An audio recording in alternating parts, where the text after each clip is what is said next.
Morning, folks. Happy Monday. Last Monday in September, beautiful, right? Beautiful weekend, and certainly beautiful today. Beautiful day today. I can tell you that we, certainly realize the temperatures are going to start to dip and dip later this week. So our preliminary plan, of course, was to keep the tents up through the end of this week, which we will, with the heaters going. And I talked to Paul this morning, and we'll assess. We'll see towards the end of this week what it looks like next week, and so on. This could be the last week that our dining tents are up. So certainly if you take advantage of today, at Gate Circle here in Williamsville, because it's beautiful out. And then if you can take advantage of any time throughout this week, please do. Again, I can't guarantee that they're going to be up next week, but we'll see. We're going to push the envelope as much as we can. So, I want to talk about a few things today. First, inside visitation for our health center residents and their families. Obviously, the weather getting cool, we can't expect people to be outside visitation too much longer. Obviously, it's not good for our residents. And so, we do have the ability to do inside visitation for our health center residents, and we are making plans as we speak. There'll be more information to come on this, but I can tell you that preliminarily, the inside visitation will happen in the main lobby here in Williamsville, for the Williamsville location, and it will be divided up. So that lobby, for those of you who've been in the main lobby here in Williamsville and Oxford Village, is set up like a lobby now, and there's furniture, etc. All that will be removed, and we will have one or two visitation stations, I guess you can call them, which is basically a long 8-foot table, and the residents would be at one end, and the visitors up to 2 would be at the other end, very similar to what's happening outside. There'll be plexiglass between them. You have to wear masks, and so on. So it'll be a very similar setup, except it will be inside. I can tell you that for skilled nursing visitation, we're going to do visitation on Tuesdays, Thursdays, and Friday. And for assisted living, we're going to have visitations on Monday and Wednesday. More information to come, but if you're listening to this, please reach out to the folks in the health centers that you've been talking with and arranging visitation with all along, Christine and Sandy and those folks, all the folks that you've been working with, because they will have and be able to provide you more clarity this week and going forward. So inside skilled nursing visitation, we're planning Tuesdays, Thursdays, and Fridays. Assisted living, we're planning Mondays and Wednesdays. The reason that we have to divide it up like that is because we're using the same space for visitation, and we can't kind of have assisted living in there with skilled nursing residents, et cetera, We have to keep it designated. And that's really the only space that we have that is easy access to come inside, easy access for our residents, big enough to do it safely. So that's where we're going to be doing it.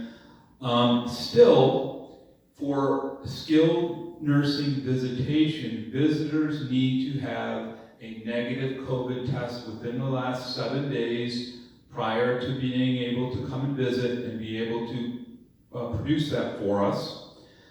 So that started the middle of last week, and that will, of course, continue for the foreseeable future. Assisted living, right now, for assisted living visits, technically you don't have to produce a negative test to come in and visit an assisted living resident for a loved one. Expect that to change, or expect us to change that. We haven't made that decision, whether we want to make it, and we have the ability ourselves to make that uniform with skilled nursing here at Canterbury Woods. I almost expect that the New York State Department of Health to make that uniform with skilled nursing. So as of right now, you don't have to have a negative COVID test as a visitor within 7 days to come in and see an assisted living resident. I expect that to change. It may or may not. More to come on that. So this is a lot of information, I know. Reach out to the folks that you've been working with to set up visitation. They will have the latest and greatest. For those of you, or the people that aren't watching this, of course, we'll be reaching out to them ourselves in the next several days to explain the process to them, etc., etc. We are slated to begin this new visitation process on Monday of next week. So on October 5th is when we will be beginning this process, because the weather's going to change here. Window visits are still available. So again, with the people that we've been working visitation through on the staffing side, we'll be also setting up the window visits. Again, a lot more to come on that. I talked about the tents being up. So I'm going to bridge that into our plan for dining services, which we're still working on. And I kind of unveiled the pod plan last week, which again is residents designated no more than 4 people that they'll be dining with, giving us that group, and then when they make the reservation, if and when we open up indoor dining, it would be a 2-person subsection of that no more than 4-person group. Again, I want to reiterate, it doesn't have to be 4 people, it could be 3, it could be the same 2 people. Even if it's 1 person and you don't have a group, let us know, because we'll pair you into somebody or a group, so to speak. So if you don't have a person, please let us know. We've gotten, a fair amount of feedback questioning that, grouping, the size of it, whether it's going to work or not, and I get that. I'm glad that we're getting that feedback. That's why I put it out there last week, to open it up to feedback, and we're going to continue to solicit resident feedback if and when we open up that indoor dining. We're going to start with this plan of the small pods.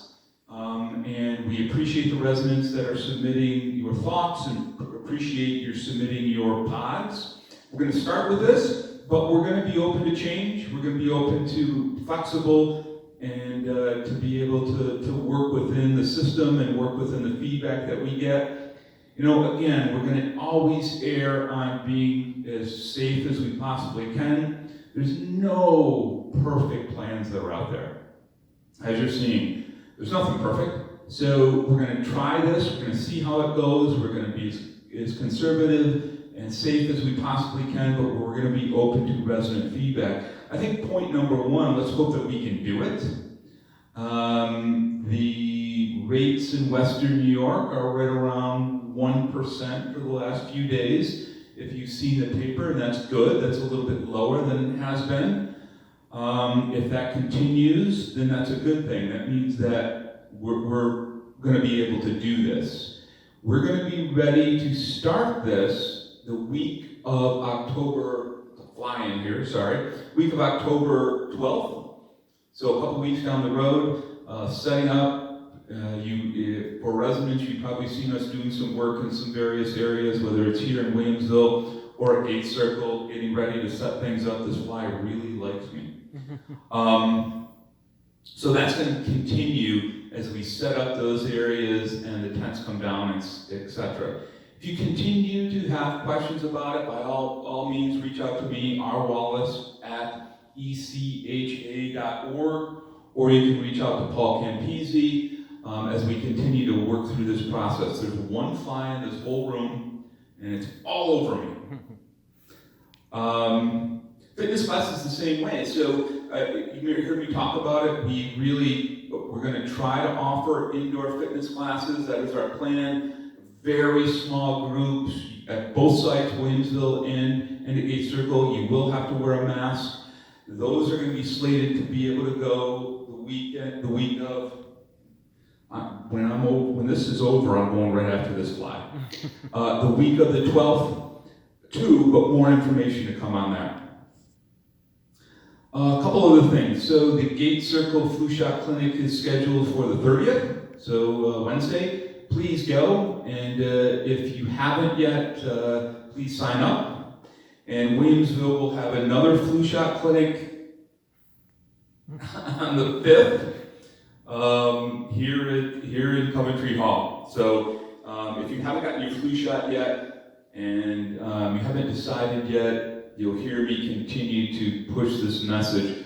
Please, please, please, please get your flu shots this year. Come to one of the clinics, go to your provider, go to Rite Aid, whatever you think is appropriate for you. But let's do our best to eliminate, we can't eliminate it, but let's do our best to mitigate that risk as much as possible.